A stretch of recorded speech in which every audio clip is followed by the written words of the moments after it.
Welcome to Learning to Glow, a show about wellness, skin health, and self-development. I'm your host, Jess. I'm a mom, entrepreneur, and skincare expert. I'm so excited to share tips on how to achieve healthy skin and bring amazing guests in the field of health, fitness, aging gracefully, and personal growth. Let's explore all different ways we can take care of ourselves as women, both inside and out, to truly shine. So let's get glowing.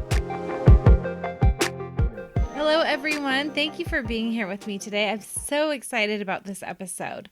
We have Evan Transue, aka Detective Ev. He is the host of the Health Detective podcast and owner of Bucks County Light Therapy and Functional Medicine Center. He graduated from Functional Diagnostic Nutrition, or FDN, in 2017. Prior to finding FDN, he and his mom had suffered with a variety of health challenges for over a decade. He talks about this in the episode today.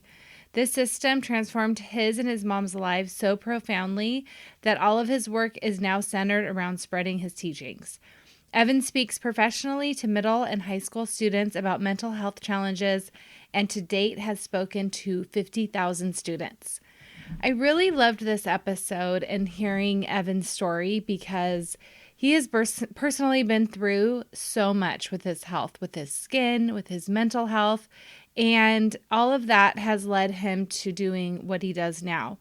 You can tell how passionate about all of this he is because he was able to heal and he had so much going on. So we talk about a lot of things in this episode. We start out with his story, which is incredible. And then he gets into a lot of these different issues that we are seeing in our society and what we can do about it. So many of the topics are, you know, someone who has this or you yourself have had it. So really common things. And some of them are the impact of diet with skin conditions. We talked about allergies, skin sensitivities and gut health, light therapy, and more. So much more in this episode. It's really jam-packed. So happy Evan was able to come on and share a story with us and offer so much useful information. I think this episode can really help someone that's going through some of this. Please send it to a friend who you think this information could help. Make sure you're subscribed. We have so many other great episodes coming up. So make sure you're subscribed, whether you're on Spotify or Apple. And thank you so much. I hope you enjoyed this one with Evan. Hello, everyone, and welcome to the Learning to Glow podcast. I'm your host, Jess, and today we have Evan with us. Welcome. Hi, thanks for having me. So I'm so excited that you're here. I think this is such a great topic. We're going to dive into a lot about skin conditions and root causes of that. But first, I'd love if you could introduce yourself. You are a podcast host as well. I love the name of your podcast, The Health Detective, because isn't that true? We're trying to figure out how to sort this out, what is causing it. So that's such a great title. And you are the founder of the Bucks County Light Therapy and Functional Medicine Center. Mm-hmm. Yep. So welcome. And please, if you could just tell us a little bit about you and what your story is. How did you get here? Yeah, so I'm not sure how much you want to dive into the story. I obviously have a summarized version. I mean, is it okay to spend a few minutes on that? Okay. I think it's so important because what you've done and what you've been through is the reason you're here. So let's hear it. Sure. So yeah, do the high level overview, and then if you want to dissect any parts, great, because I could easily talk about that for a whole podcast in and of itself.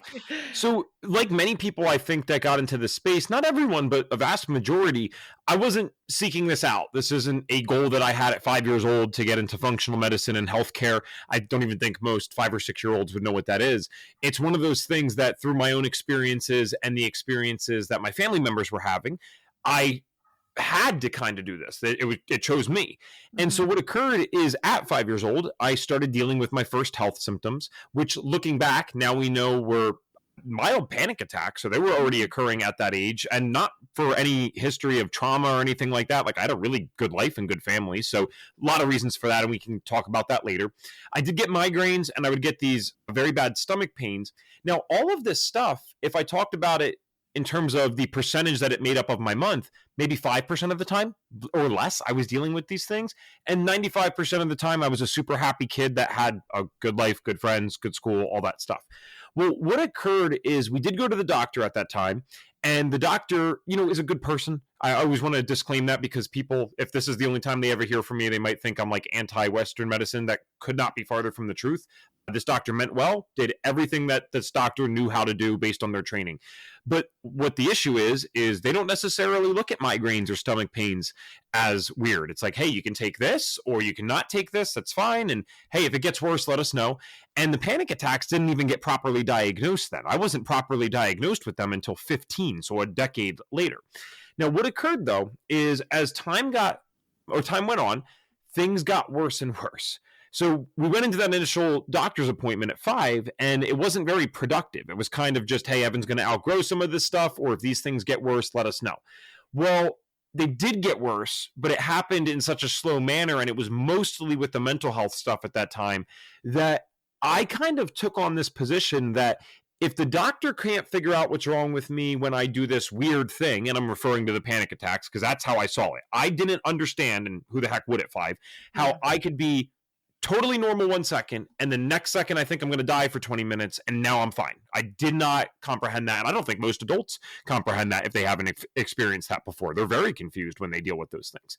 And so the worse I got, I wasn't like, let's go back to the doctor. The worse I got, the more I embodied this image of, if the doctor couldn't figure this out to begin with, I must be the problem. And of course, there's a lot of things for that. I was a young male. I'm 28 now. So going back 23 years, the stigma around mental health, wow, it's changed dramatically in 3 or 4 years, let alone 23 or 24 years.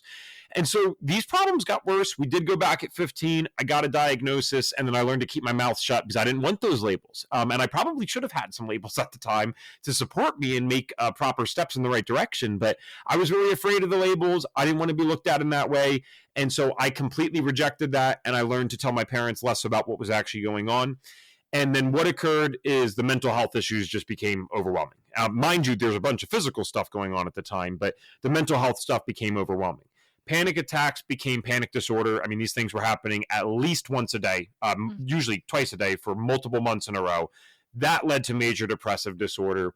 And I wouldn't say I could deal with the other stuff. No one should have to deal with it, but I could manage. It's like the panic attack is here. I know it goes away. It sucks when it happens. It's scary as hell, but it is a temporary experience. Depression was different. That changed me as a person, and now I'm no longer recognizable as the old fun Evan Transue that I used to be. And my solution to the depression was drugs. And it's a very stereotypical story of the drug use, to hide mental health stuff. It's actually not unique at all. It starts with marijuana, a little bit of alcohol, and then all of a sudden I find my drugs of choice, which for me were benzodiazepines. So ironically, I would have been able to get prescribed these things properly. I was just using them illegally and at doses that were certainly not ones that a doctor would prescribe, I don't think. Well, that didn't work so well. It became very expensive very fast. I couldn't afford the habit. So of course I could stop and get help, but I wasn't going to do that. So then the other solution is, how the heck do I get money? And I started selling drugs myself. And mind you, Jess, I didn't mention this. I went from if I could show you my childhood photos, I went from the most nerdy, straight A teacher's pet kid in the world, in a very good school district, to selling drugs and doing all this crazy stuff. It wasn't what you would expect if you looked at me at 5 years old. And I didn't make it doing that. I got kicked out of school 17 days into my senior year of high school. I got arrested and put into juvie. I'm not some hardened criminal. I went for 4 days, to be clear. I don't do a good job at that in these stories, and then people ask later and they're like, wow, how long were you in for? I'm like, 4 days. It wasn't that big of a thing. It was more stop doing this stuff, now go home. And I did end up spending my 18th birthday on house arrest. I had a very powerful moment that may or may not be relevant for this podcast about 3.5 months later that had almost nothing to do, in a sense, with the arrest or any of those things. That was kind of what I look at as my final wake-up call. And that wake-up call is actually what led to all the health stuff, believe it or not. Because the wake-up call led to me getting involved with groups of young people who were very into personal development, self-help, whatever you want to label it as. And they got me reading books. They got me setting goals. And that mindset shift is what then allowed me to attack the health stuff. Because I was very much on the pity potty about the health stuff. I was in a victim mindset. I didn't even know what a victim mindset was. I just realized later that I was in it. And by the age of 18, again, I was focusing mostly on the mental health stuff here today, but I had 7 different diagnosed conditions. I had severe cystic acne, chronic sinusitis, GERD, panic disorder, major depressive disorder, generalized anxiety. It's probably more than 7 actually, but it's like, how many things can we slap on? And you can call it God, you can call it whatever resonates with you or your listeners. Maybe nothing resonates in that way, but for me, I look at it as a spiritual thing. I think it's very cool. There was just a thought that was put into my head that, hey, maybe these aren't disconnected. Maybe all of these are actually connected. Now, the reason this seems profound, it might not seem profound to an audience that listens to this podcast. Like, well, yeah, that's called holistic health. It's like, well, sure, but as an 18-year-old who just got arrested, sent to juvie, was doing drugs, has no friends that do this, has no family members that do this, the internet wasn't quite what it is now 10, 11 years ago, like in terms of people sharing this kind of stuff. Mm-hmm. I don't know where I got that from, but that thought just came in one day. What if this is not disconnected? And I started approaching my health issues as if they weren't supposed to exist. I must be missing something, because if I have the best of the best genes, that's what my science teacher had told me in school, and that's how I got here. Well, that seems very silly, because I have a bunch of health issues. I'm sick as a dog, and if it wasn't for our modern conveniences, I probably wouldn't even have made it in our modern world, or in our primitive world, without the conveniences that we have today. So this is the best of the best genes? It didn't add up. And I started doing these health experiments on myself. And it started with just eating organic. And then it was like, okay, let's reduce some sugar. Let's try paleo. Let's try vegan. Let's try vegetarian. I've done it all for the most part, other than like the really extreme ones, like, fruit only or something like that, or cabbage soup only. I've never done that. But I've done a lot of the most popular ones. And it just led to a passion. I started to watch my health shift in a positive direction for the first time in my life. And it's not like it was better overnight. I mean, sometimes it was only 10% better. And then I might have a month where it was 30% better. But it was hope. That's all I needed. I needed something to show me that I could actually get better, because from 5 to 18, I was getting worse. And I used common sense to say, if this is 5 to 18, when I should have the most vitality, I don't want to know what 18 to 70 looks like. Like, I actually don't want to be here anymore if this is what's going to happen to me.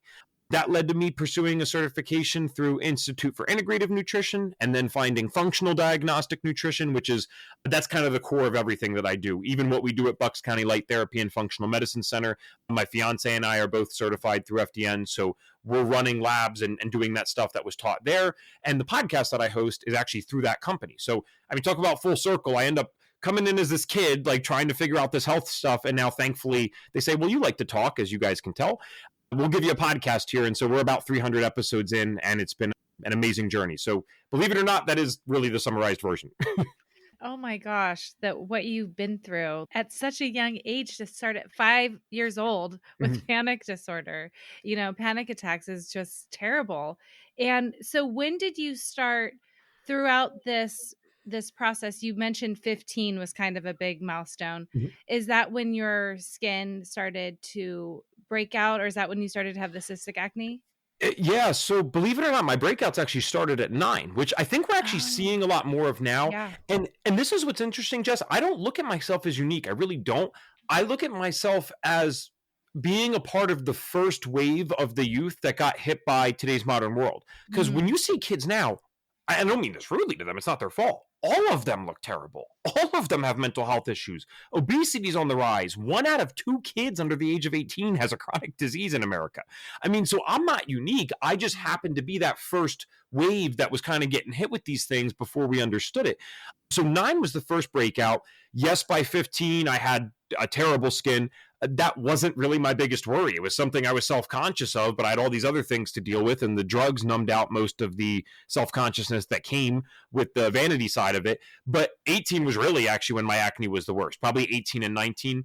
The photos that you saw on my company's website, like, that was the worst of the worst. I sent that into a company trying to get help, and thank God I kept the photos, because I don't think anyone will believe me otherwise about the transformation. And so that photo was actually taken at 19, I believe, just to turn 19. So it got progressively worse, like most of my symptoms, except the acne started at 9 instead of 5. So that got worse from 9 to 19. Okay, so when you started trying these, it sounds like you started with diet protocols, like different diet. And I've have a similar story with my son. My son had a really terrible case of eczema, and so we had to, and he had gut issues, and of course, very related. And it was like the same thing. We were lucky enough to have a doctor who knew about the nutrition piece and found out he had an allergy to gluten. And I mean, the change in a few weeks was incredible. Like, just from taking him off gluten, it was insane. I totally agree with what you said earlier. We're not anti-Western medicine at all, but we were having the same issues. Like, we're having an issue with my son, and it was just like, here, you can put this on it to help it, but it wasn't like, this is what's causing it and this is how we can get rid of it. So with his doctors. So it sounds like you started with those sort of diet protocols, and then tell me what you did from there. Was it like you started looking up things for yourself and doing nutrition and then you got certified, or was there some time in between where you were kind of seeing so much results you were doing it almost on your own? Sure. So a lot of this stuff, and it's not to condemn myself at the time. It's just, you don't know what you don't know. It seems so basic looking at where the holistic space is now and the stuff that you can find from really any like health guru, even on Instagram or something. So 18, I did my first organic experiment. So like 18 into 19. So to me, organic was the big thing. I'm like, oh, that must be the problem. Everyone's not eating organic. I got to eat organic. That's it. And it worked a little bit. Like, my skin, that photo that you saw, without exaggeration, probably got 60 to 70% better in the first month. I did lower my sugar content a little bit, but I didn't restrict anything else. I still ate wheat and gluten. I'm not recommending that, and especially not for me. But at the time, I still ate wheat and gluten. I still ate dairy. I just said, all right, I'm going to switch everything to organic. That's what I'm going to do. I'm still going to have my snacks, whatever I want, just the organic version. So obviously, most of us know that just because it's organic doesn't mean it's great for you. But certainly, from coming from someone who, again, just months before this is like getting high and eating an entire bag of those Hershey's nuggets, which are still very good, but like they taste good at least. Coming from that to switching up, you're of course having a lesser toxic load, and you're going to have less sugar naturally. Certainly there's no artificial stuff, so that's good.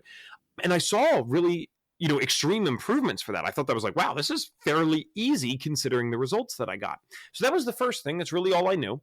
And then it was moving into the Institute for Integrative Nutrition and saying, oh, okay, so not only can I change the quality of my food, I could change certain food groups. Maybe that's the issue.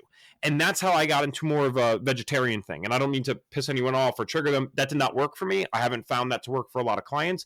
I think there's a variety of reasons for that. And I think a lot of it has to do with today's modern world. I think vegetarianism might have worked better 200 years ago, but that might be a separate point in a separate podcast. With that said, so I did that, and I kind of found myself stuck. After IIN, I was in this limbo of, okay, I'm much better than I was before, thank God.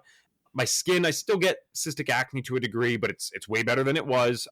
Not enough that you'd have like the confidence to date, I'll put it that way, but not as humiliating, and you don't want to go out in public as it was before. I can exercise and recover from that. Okay, I knew I needed more. I knew I was on the right track, but I knew I needed more.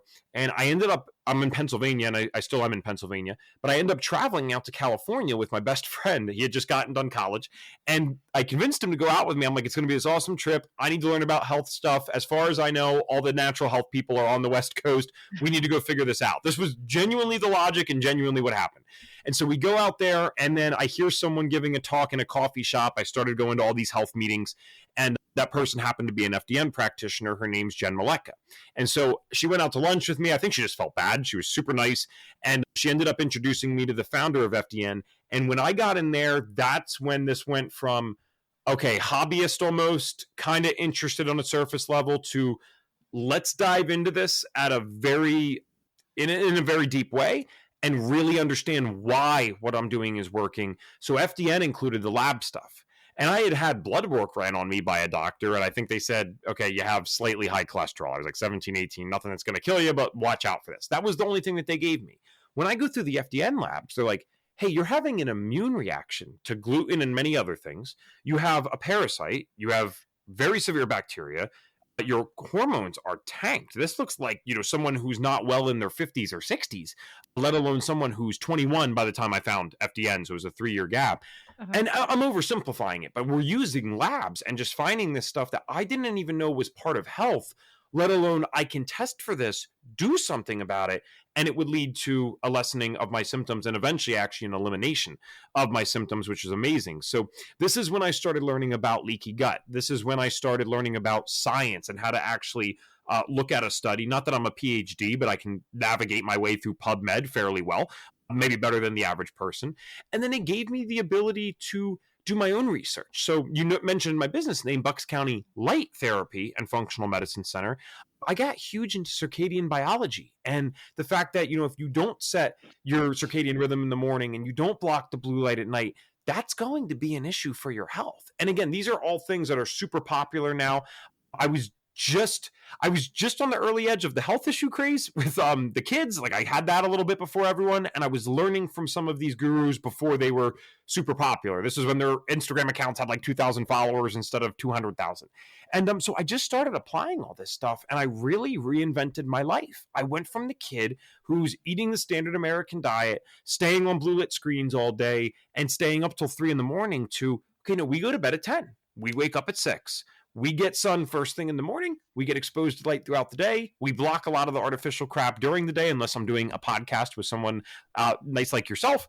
And I'm really taking this dietary stuff seriously long term and doing those things over the long period of time. That's what led to the resolution of symptoms, to the point that I woke up one day and it wasn't, this matter of fact, but it was kind of like, if I went into a doctor right now, I wouldn't meet the diagnostic criteria for any single one of the 7 conditions that I once met the diagnostic criteria for all at the same time. So we can dive into any of those things deeper if you'd like, but like that was, it went from very simple at first to, oh, okay, you can test for these things. You can go very advanced with the protocols and you can help someone who feels helpless. Wow. That is incredible. So I want to go touch back to the first thing that you said, which was the panic and then later the depression. At that point, ending point of what you just were talking about, you haven't had panic attacks, you haven't, and you're not feeling any of those like depressive symptoms anymore. I have not had a panic attack in at least 8 years, which is crazy. Oh my gosh, that's amazing. Yeah, despite doing, I think you saw in my bio, I've done professional speaking, and like that was something that I hated. It's not that I don't get nervous, but it's like almost like I'm incapable of getting into that panic state, which is pretty profound considering that was like easy to get into before. The depression, the one thing I'll disclaim is I think there's different types. I never ever got back the depression that I had as a kid. I will say the beginning of the pandemic and certainly the first few months after that was a different type of, I don't know if it would even qualify as depression. I didn't go to anything else other than a therapist at the time, just for support to dot the I's and cross the T's. But I felt pretty off during that. And I just want to disclaim that so it doesn't sound like everything's sunshine and rainbows all the time. But I don't know that I would categorize that in the same way as when I was a kid. And there's a clear circumstance, right? There was a worldwide circumstance that affected like everyone in one way or another versus, hey, everything's actually really good in life and I'm still feeling these things. So that's how I'd separate it. But just for the sake of transparency, no, I haven't felt depressive symptoms other than that initial like 2020 stuff. That is so incredible. I'm so happy for you. Yeah, so when you started doing, you'd mentioned a little bit about your labs. I kind of want to talk about that because one thing that you talk about a lot is gut health.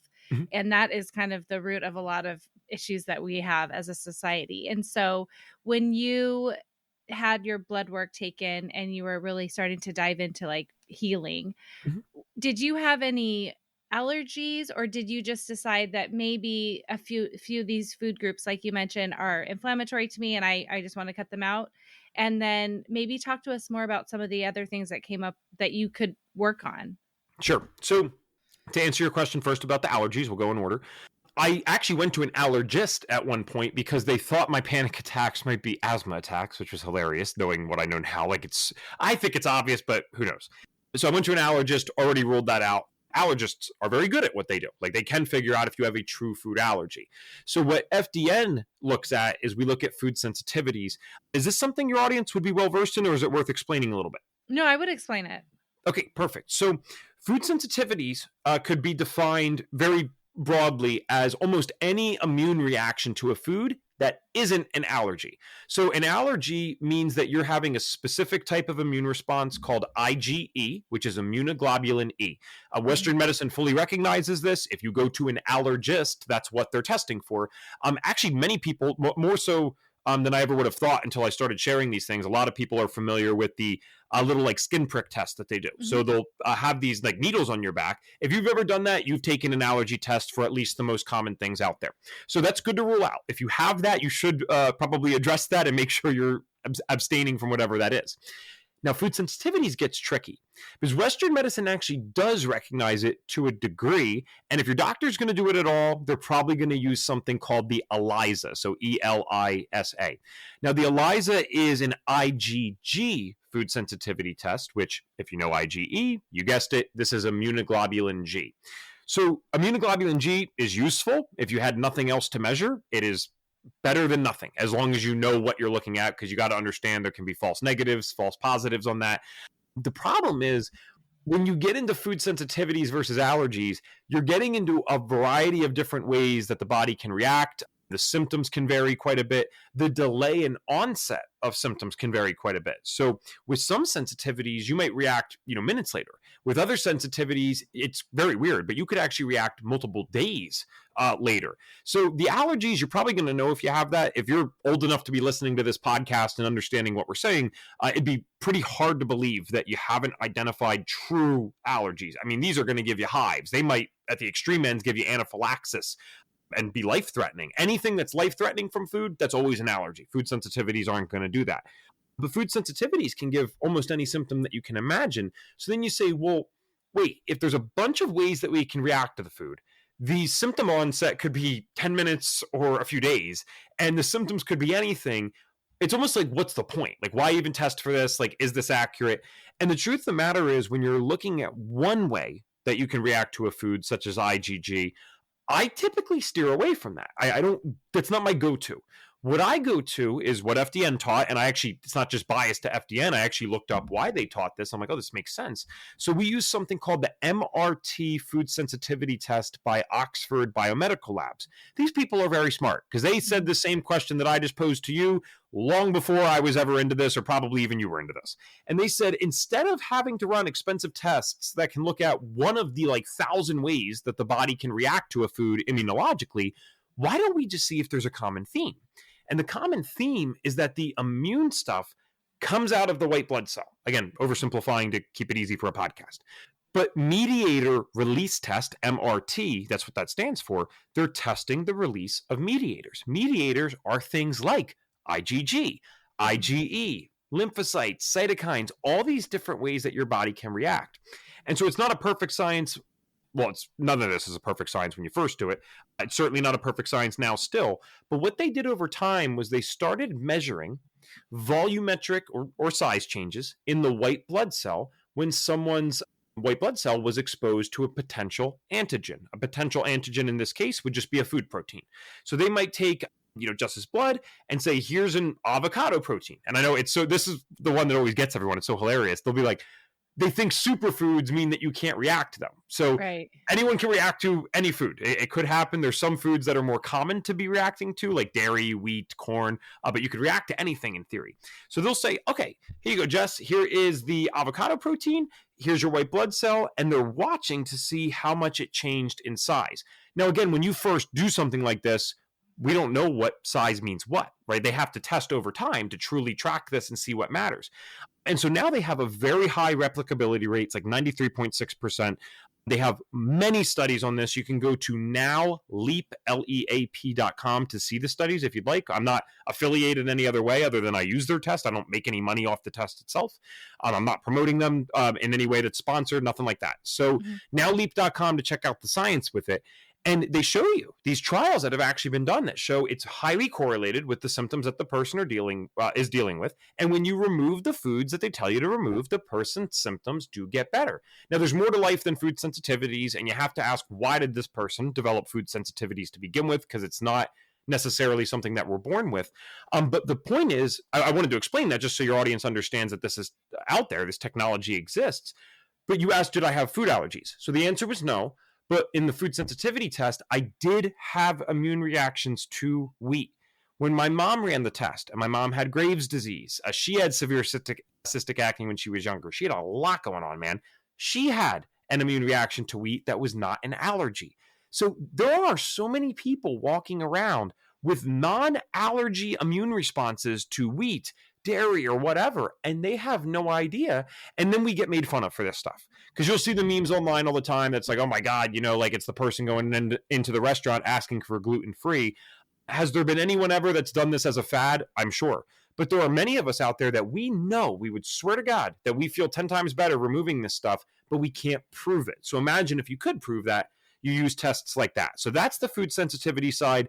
I'll move into the gut side as well, but I'll pause for a second. I'm not sure if there was any questions you had about that or if we can move to the gut side. Oh, I really like that explanation. It's funny too, because I feel like when we found out about his wheat intolerance, I guess, it was an allergy, but there was so many people making fun of the wheat gluten-free people. And, I live in California, so I'm in like that health bubble. I'm in Orange County.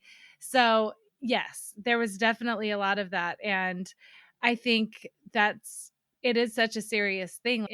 If he eats gluten, like there's a lot of issues. So I just had to mention that. But yes, I'd love to go on with the next one. Sure. I will say, because you brought up the word intolerance, I should have mentioned that as well. So this is a quick one. So allergy, IgE response. Food sensitivity, any immune reaction that's not an allergy, it's kind of a blanket term. Intolerance, just so you guys know, could not or doesn't necessarily imply an immune reaction.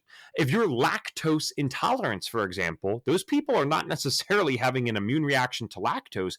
They can't break it down because they don't produce enough of the enzyme lactase. So now my tummy hurts. I feel bad. Maybe I have to go to the bathroom right afterwards. Certainly, someone could have a food intolerance, any food allergy, and sensitivity all at the same time. You literally could have all three of those to one thing. But just so you guys know, allergy doesn't necessarily imply the other two. Intolerance doesn't imply the other two. So it gets a little tricky and nuanced, because you could have all three at the same time or only one. So kind of interesting. I do have a question about that. So say you have a sensitivity to something, and you were saying like sometimes it's a healthy food, sometimes it's a superfood or avocado or whatever.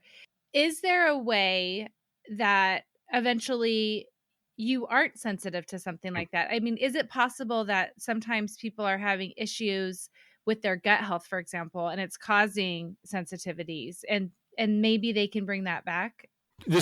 That's a great question and a perfect transition into the gut health stuff, because you might have noticed in the explanation I was saying almost like, should we even have all these food sensitivities? Right. Yeah, now listen, there are some people for a variety of reasons that come out of the womb. We know they're allergic to like peanuts, and it is a real thing, and they got to be careful. That's a separate podcast. We have like 3 separate podcasts now with how many, I throw this stuff to another podcast one day. You'll have to come back.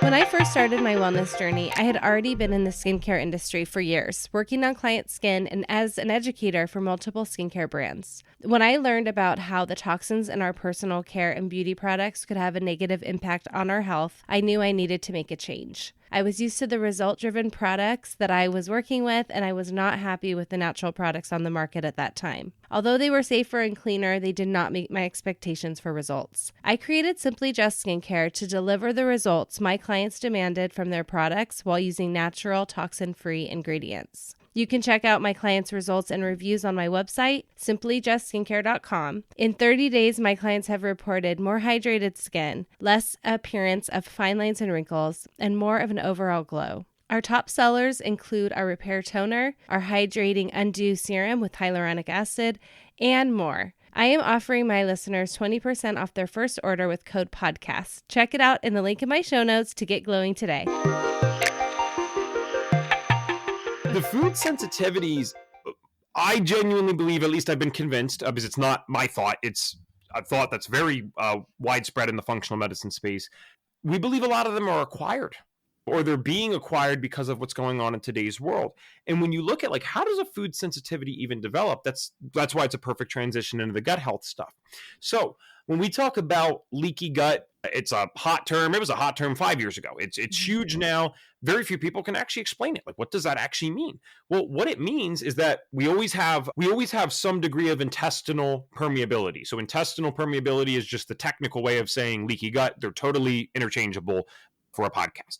So we always have some degree of intestinal permeability. In fact, we know just eating, even a good food, perfectly healthy food that you don't have an immune reaction to, that breaks down the gut a little bit and it makes it a little more permeable.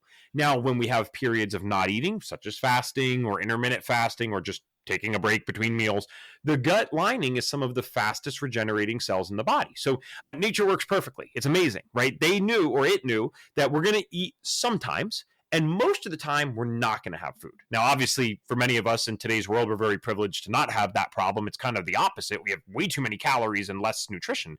But how it was supposed to work is it'd be hard to get food. This isn't just something that you can sit on the couch all day, order something in the click of a button on a phone, and now you get like a huge meal as big as you want, really.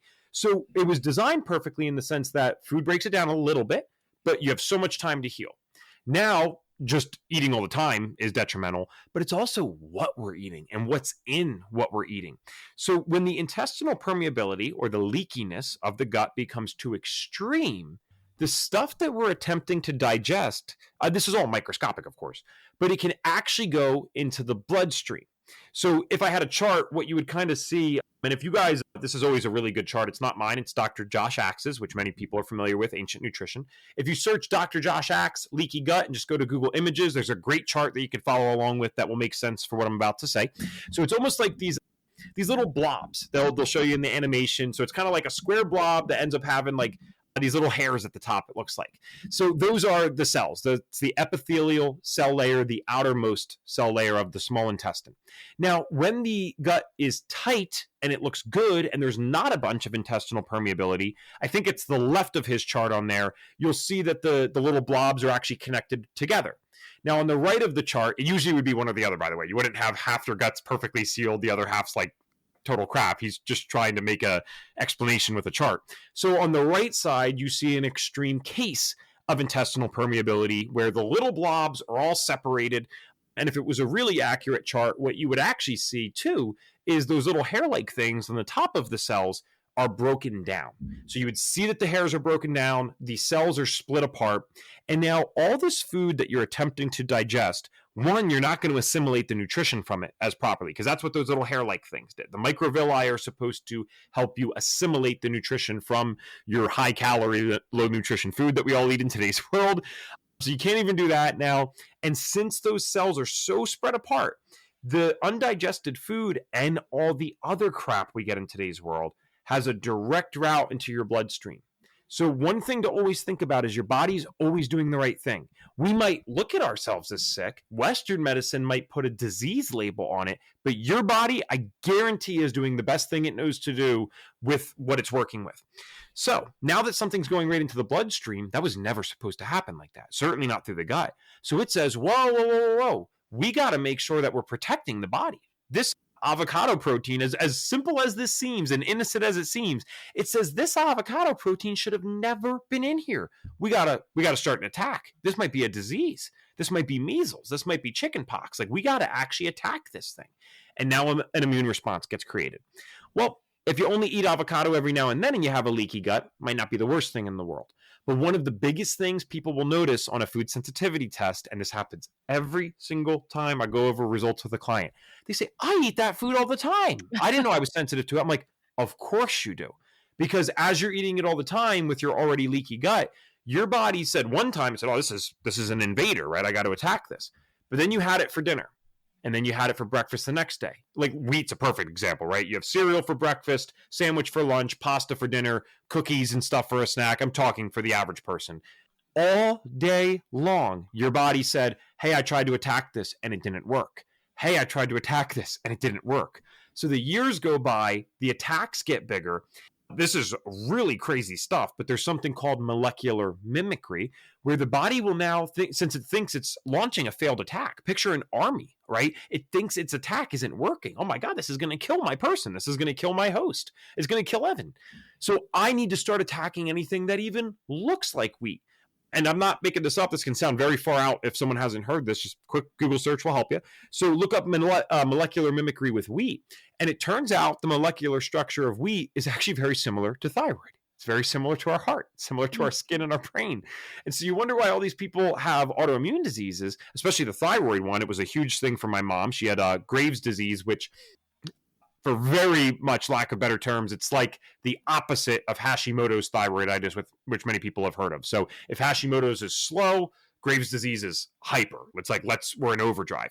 So what it will now do for some people, if they're genetically predisposed, is the army will keep attacking and say, we're attacking anything that looks like this thing. We got to kill it. And it will actually start attacking your thyroid. And what is autoimmune disease? It's the body attacking its own organs. Now, there's a trigger for that. That's why I said your body's always doing the right thing. At least it thinks it is. But wheat's probably harmless in the bloodstream overall, but it's not so harmless when we're launching an immune attack. So what causes leaky gut? High stress, processed foods, excess sugar. This is not an opinion. This is science, because everyone gets all in a tizzy, even in the functional space, about like Roundup and stuff. They're like, oh, well, it's not that big of a deal. Well, no, we do know it increases intestinal permeability. That's been proven. We also know it's a carcinogen. So they've already been sued successfully for over $900 million for the lawsuits with the cancer. You can't make that up. And these people don't lose easily. They're not giving up $900 million because they're bored. So there's damages that actually come from glyphosate, which is the main ingredient in Roundup. I genuinely believe that's one of the biggest culprits in the development of these food sensitivities. I eat as well as I can. Jess, I'm sure you eat as well as you can. If we did urine samples on us right now for glyphosate, you and I both have it in our body. And this isn't to fearmonger. It's to bring education and awareness to this stuff. So one, you can vote with your dollars. This stuff isn't going to keep getting produced if people don't buy it. These companies don't care. And the good news is they don't care in a very indiscriminate way. So if you tell them, I only want organic stuff, I'm never using Roundup on my food again, they're going to start making that stuff.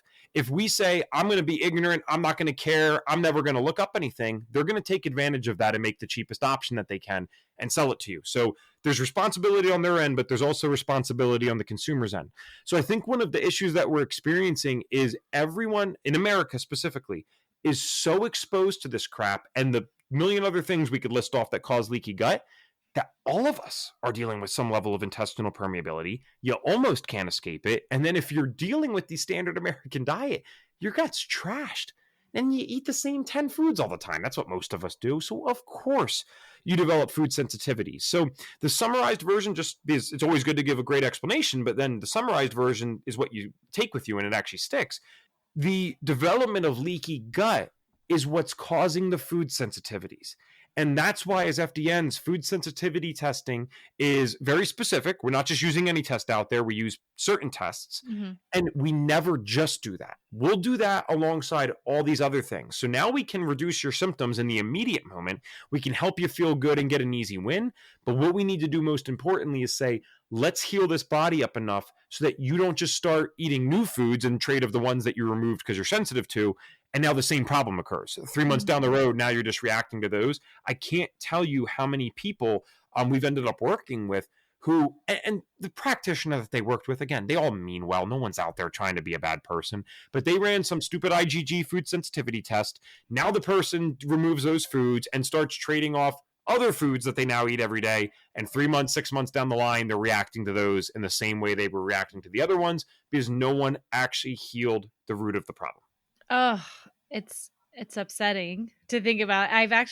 This is a personal thing I've dealt with in my family, and it's so important. So I feel like the next question to you is, we have this issue. We have all these sensitivities. There's clearly a gut health issue. There's leaky gut with this client that you're having. Where do you start? Yeah.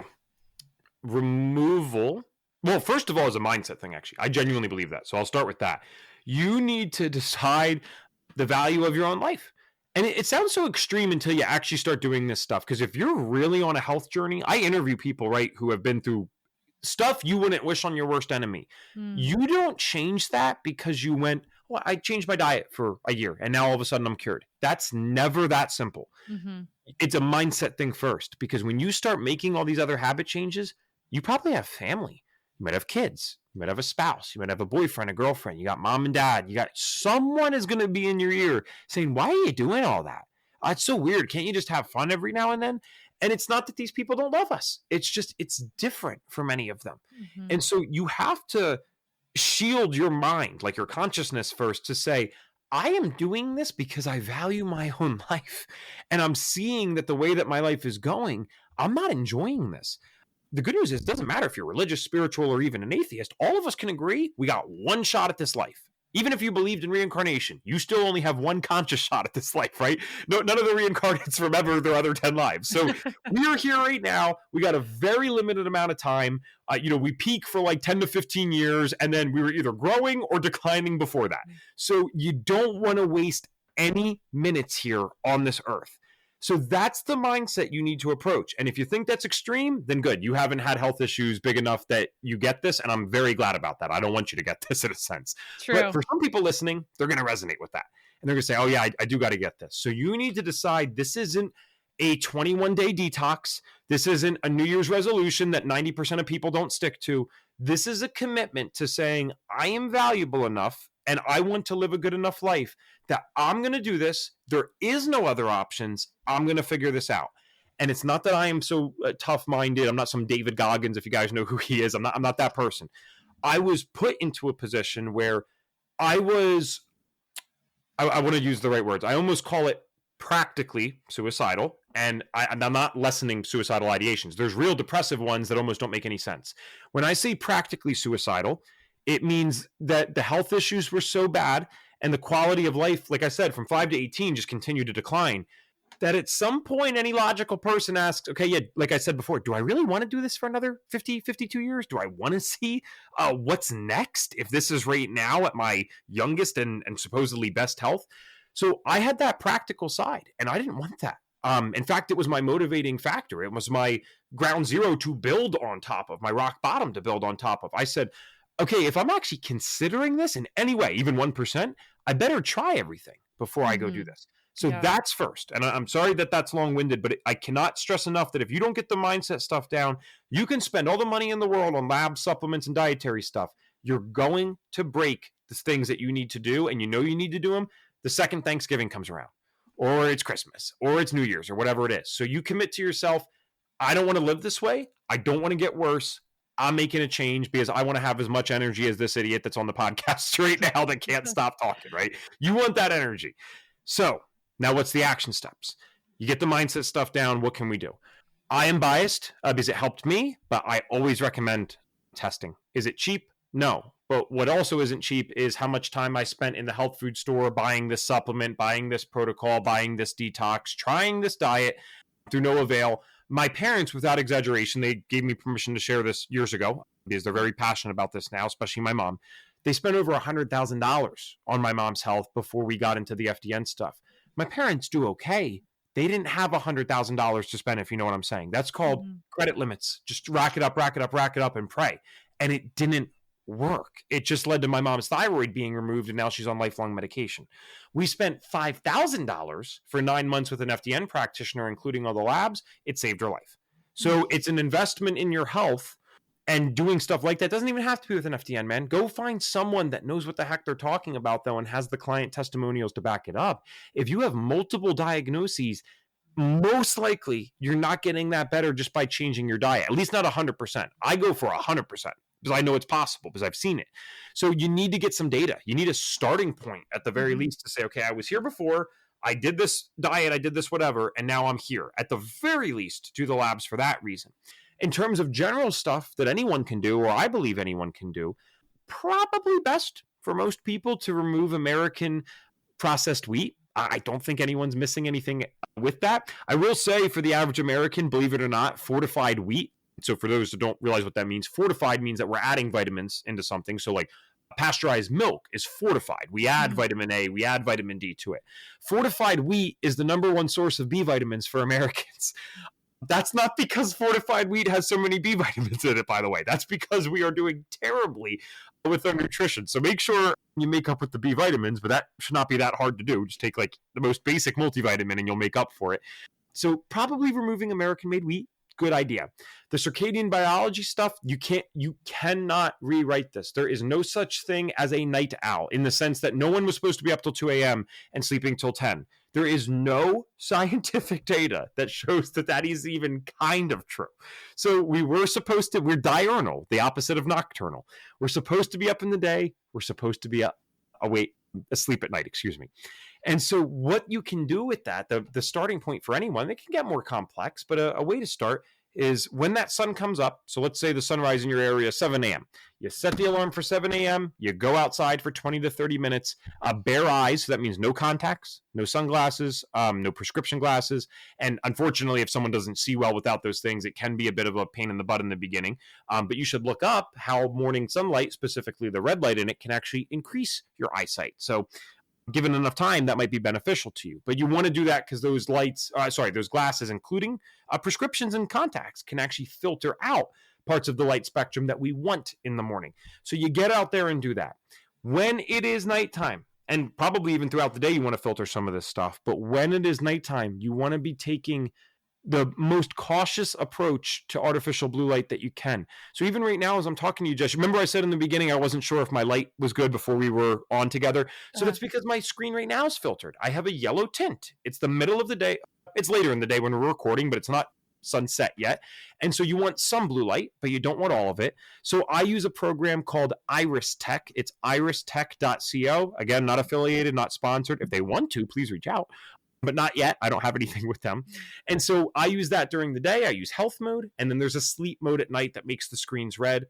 Bon Charge is a fantastic company based out of Australia. They have really made a lot of modern conveniences to optimize our circadian biology. Not only do they have the blue light blocking glasses, the ones that are yellow or red, but they have red bulbs. They have lamps that they built that are red. They have night lights that are red.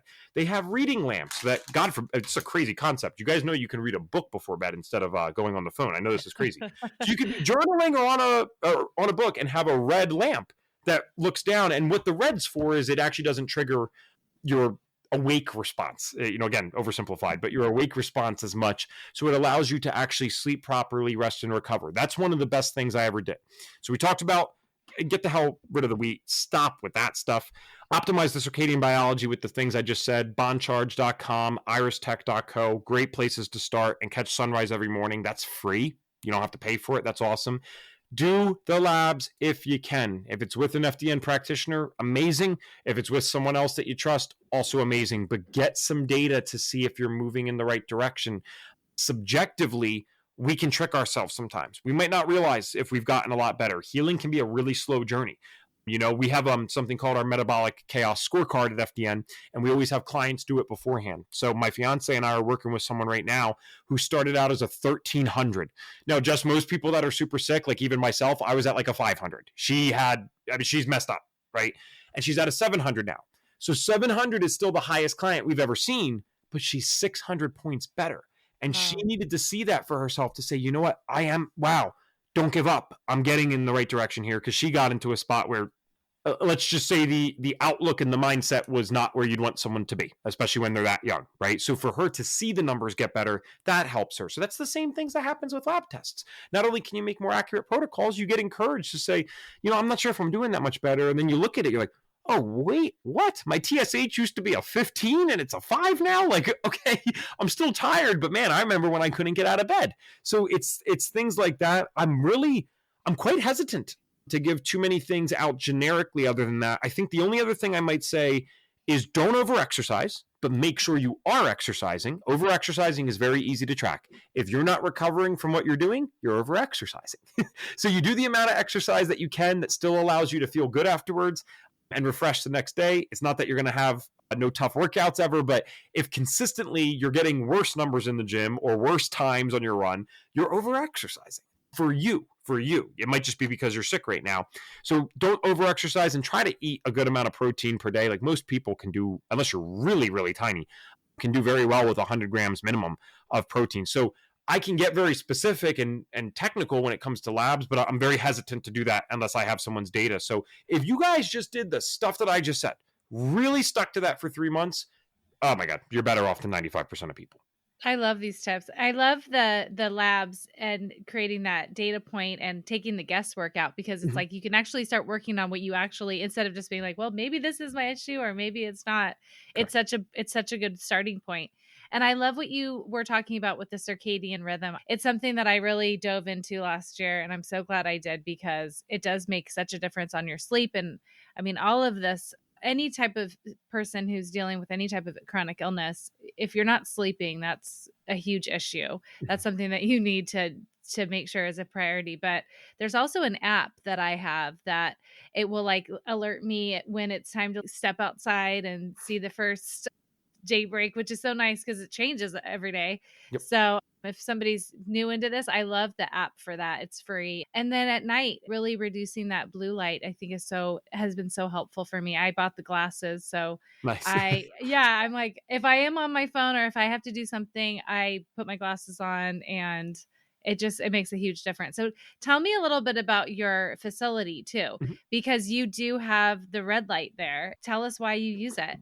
Yeah, that's a science project that we have under the guise of a business, basically. So it's called Bucks County Light Therapy. If you are thinking, I've never heard of a light therapy studio, that's because they don't exist.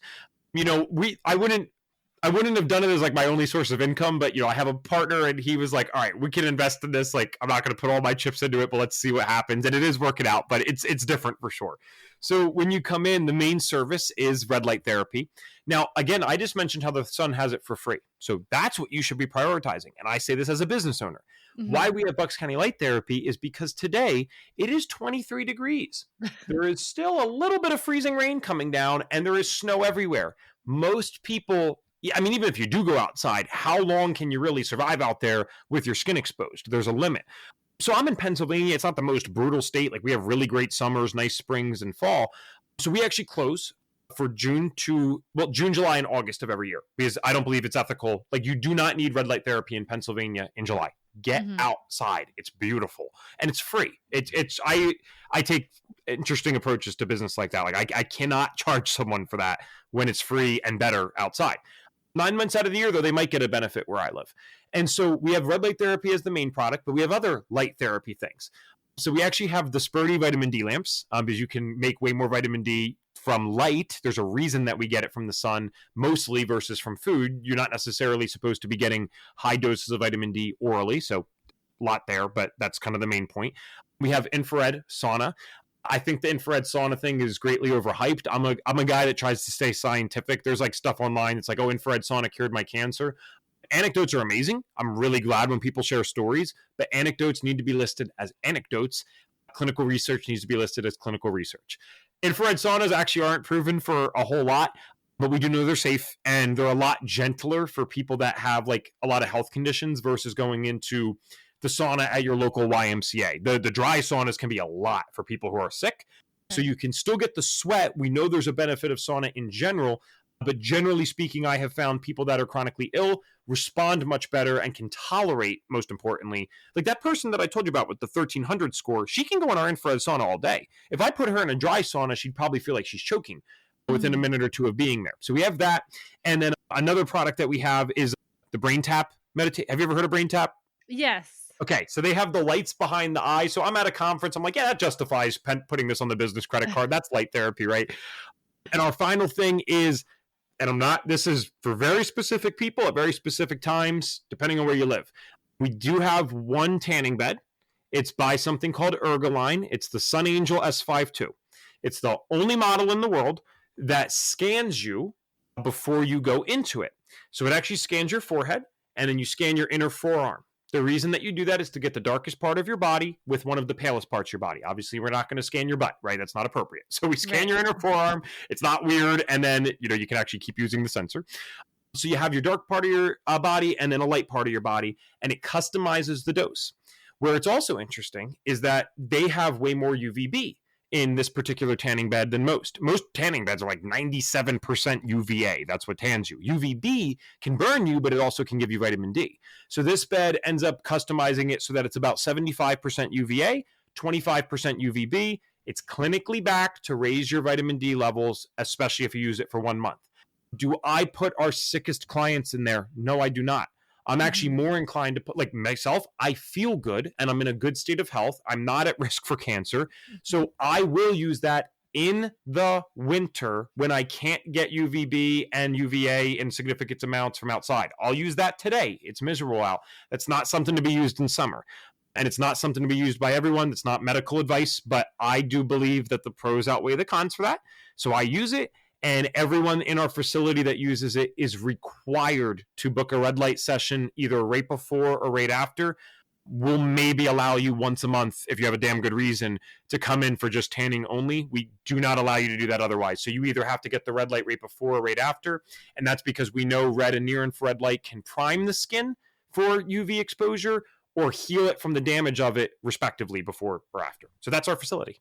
That's amazing. I'm such a huge fan of red light. And, we use it in the skincare industry for facial rejuvenation and collagen building for a while. And it's just the benefits and the studies are amazing for all that. So, well, Evan, I've taken enough of your time. Thank you so much for sharing all of this information with us.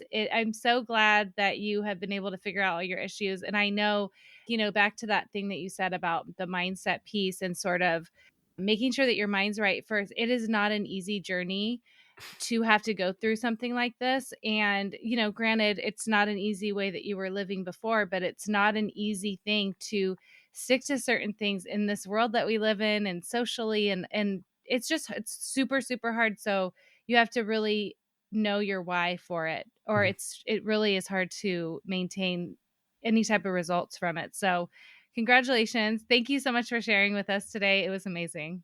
Yeah, thank you for having me. Thank you.